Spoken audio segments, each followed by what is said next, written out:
Hi everyone, I'm Gina R. and I'm back with a penny hunt and fill.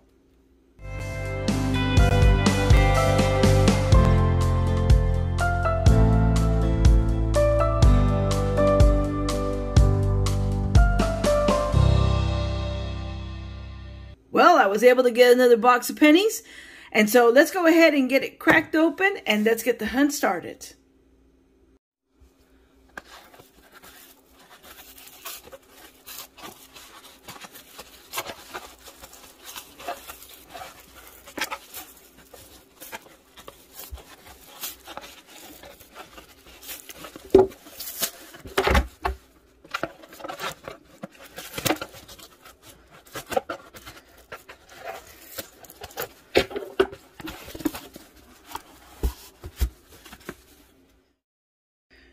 Okay, after some difficulty, I've got this box open, and as you can see, the coins are circulated.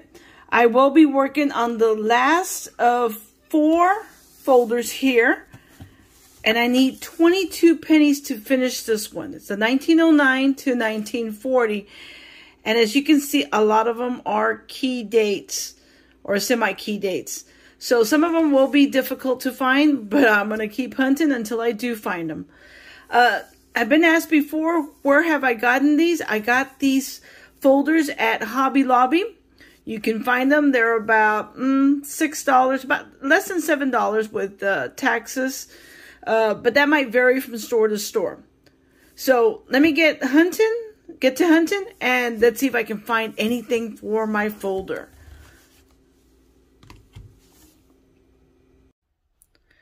Okay, we're back with roll number 7, and we have our first find, and that is a 1959D, and it's really in nice condition.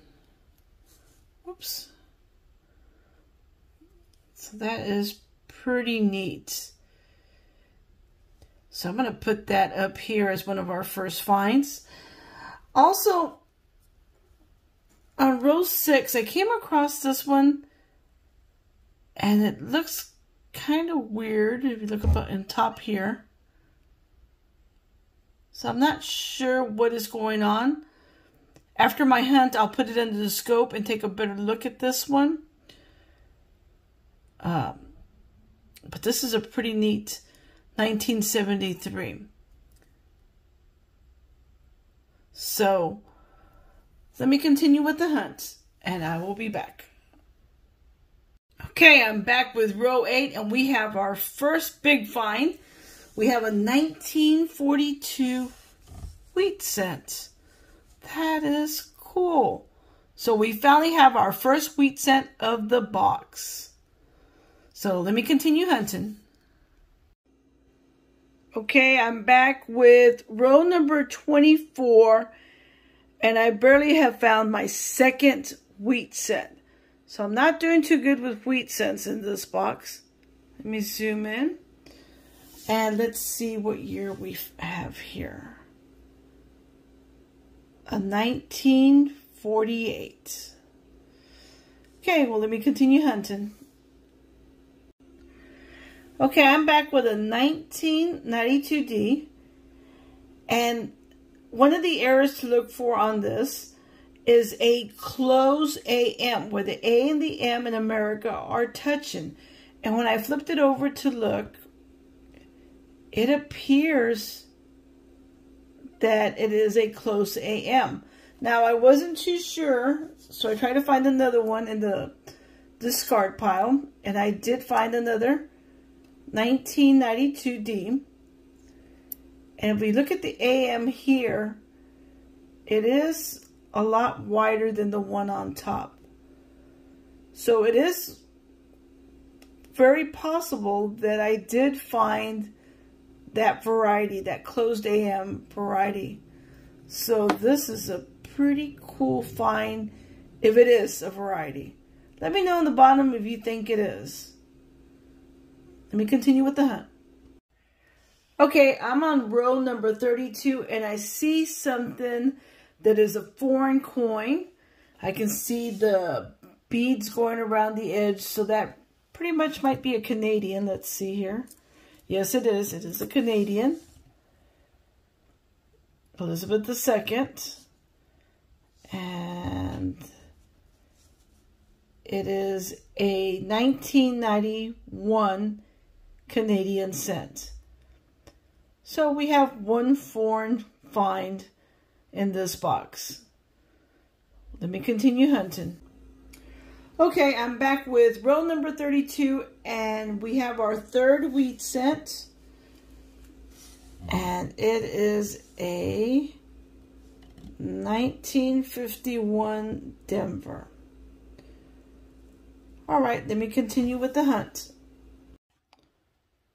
Okay, I'm back with roll number 40, and we have our fourth wheat cent. And let's see what we have here. A 1940. Cool. Let me continue hunting.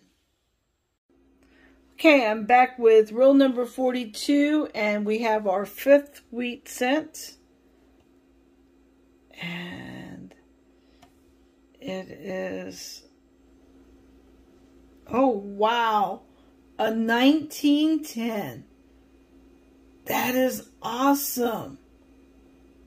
This is the oldest coin in this box so far. Cool. Let me continue hunting. Okay, I'm back with a wrap-up of what I found in this box. I did find a good amount of copper in the box. I also found 5 wheat cents, the oldest being a 1910. I got a 1940, 1942, 1948, and a 1951 Denver. I also did find 4 of the first year, 1959 Denver. This is the first year that they had the Monticello on the reverse of the penny. I was also able to find 1 foreign, and that was a 1991 Canadian 1 cent. I also did find 2 San Francisco Mint coins, a 1970 and a 1972. Now, I also pull out the 2017 Philly Pennies. And the reason is because these have an interesting story. Let me see if I can zoom in.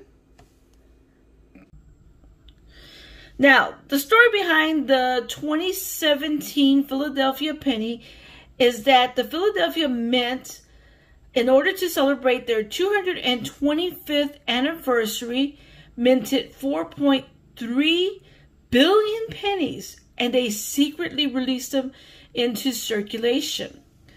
And they just basically waited to see when it was noticed or discovered.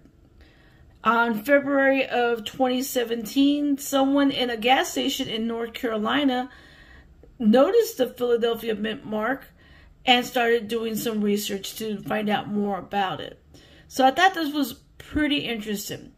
This is a 1-year only issue, and so it's pretty cool to have these pennies that have that P Mint mark, because you really don't get to see them. So that's the story behind the 2017 Philadelphia penny. So now I'm going to turn my attention to my folders. I didn't find any slot fillers, unfortunately. So these are, I knew they were going to be hard to find. I did need a 1910, but it has to be a San Francisco. So unfortunately, no slots were filled. I'm going to go ahead and look at these folders and see if there's any upgrades. So I'll be back with that. Okay, in my 1941 to 1974, I did find 2 upgrades, the 1963 and the 1969 Denver. So let me go ahead and put those into the book. Now, in my 1970 to 2013, I was able to upgrade the 1975 Denver, 1980 Denver, also the 1984 Denver, 1988, also the 89 Philly and Denver, the 1990 Denver, also the 1993 and 94, 1996 Philadelphia, and the 2,000. So let me go ahead and put those in the book. Well, despite the number of finds, this was a good hunt. I want to thank you for watching, and until next time, happy hunting, happy collecting. Bye, everyone.